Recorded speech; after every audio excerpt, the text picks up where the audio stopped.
But you want to understand that you're dealing with a great power that's scared, and it's got thousands of nuclear weapons, and you don't want to back it into a corner. I know a lot about great power politics, and scared great powers are very dangerous, right? This was not the case when Poland joined. It was not the case when Romania joined. But those days are gone. This is a new world you're in. Great power politics are back. The Russians are scared.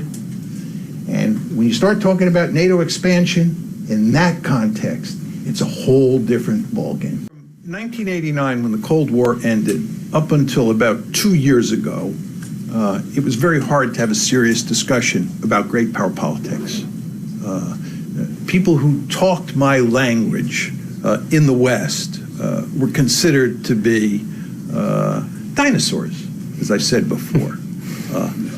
Since 2014, mainly because of the Ukraine crisis, but also because of the rise of China, great power politics is back on the table. This is what you said in your introductory remarks.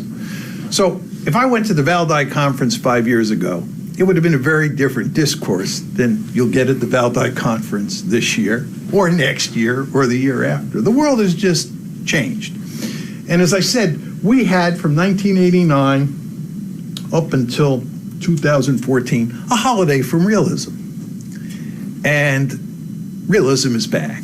So I think that what you'll get at the Vivaldi Conference, I'm almost certain of this, is a discussion that bears marked resemblance to the discussion that we've had here, which is the discussion I've had at McGill University and will continue to have.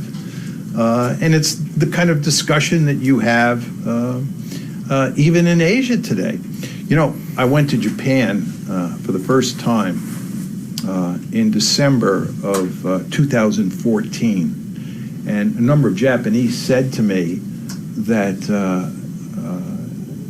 how many times have you been to Japan? They would ask me, is this your third visit, your fourth visit? And I would say, no, this is my first visit to Japan. And they were actually shocked that I had never been to Japan before. And I said to them, I'm not shocked at all, because Japan has basically been what I call a peace, love, and dope country for many, many years, right? The Japanese didn't want to talk about realism. They didn't want to talk about security competition. They didn't want to talk about nuclear weapons, especially after the Soviet Union disappeared. They thought they lived in a security-rich world. The United States provided security for them, right?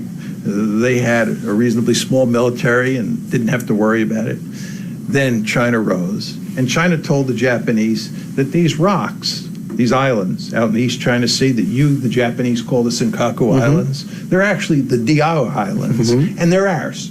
They're Chinese sacred territory, and we're eventually going to take them from you.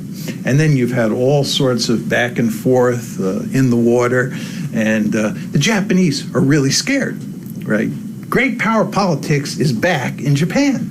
So it's no accident that in December 2014, they invited Mr. Realism to Japan.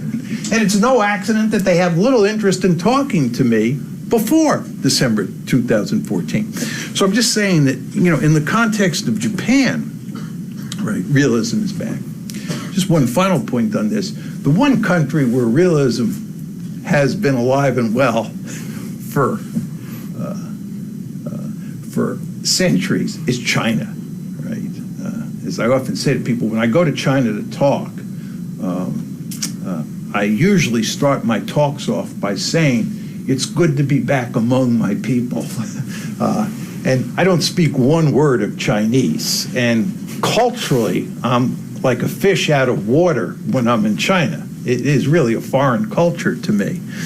But there is no question that intellectually, I'm much more at home in China than I am in the United States. Because again, the United States is liberal internationalism gone wild. And as a realist in a liberal internationalist world, you are a fish out of water. So intellectually, I'm not at home in the United States. I'm much more at home in China. And by the way, I'm much more at home here in Russia than I would be in the United States. Culturally, I don't speak a word of Russian, right? It's a foreign culture to me, just like China's a foreign culture. But intellectually, most Russians, just like most Chinese, speak realpolitik. It's in the United States and also in Western Europe and in countries like Japan and in countries like South Korea, where you see that liberal internationalist worldview has really taken hold. You go to South Korea today, and there's a real schizophrenia about thinking about the Chinese threat. Especially in the business community, people who are involved in economic intercourse, they tend to be liberal internationalists in South Korea. And then the other half are the more security-oriented part of the society. And they are much more realpolitik, much more scared of China. Unlike the other side that wants to trade with China, economic interdependence produces peace and so forth and so on. But I think what will happen over time is that realism will gain more and more traction. I'm not sure that's a good thing because it means a more competitive world, a more dangerous world. But again, that's the tragedy of great power politics in my story. So if you came to the Valdai Club 5 years ago, I would tell you, welcome to the Jurassic Park. But now I'm telling you, welcome to the Jurassic world. And let's hope that this world will be not as violent as the 20th century was. So thank you very much, Dr. Mearsheimer. We really, really appreciate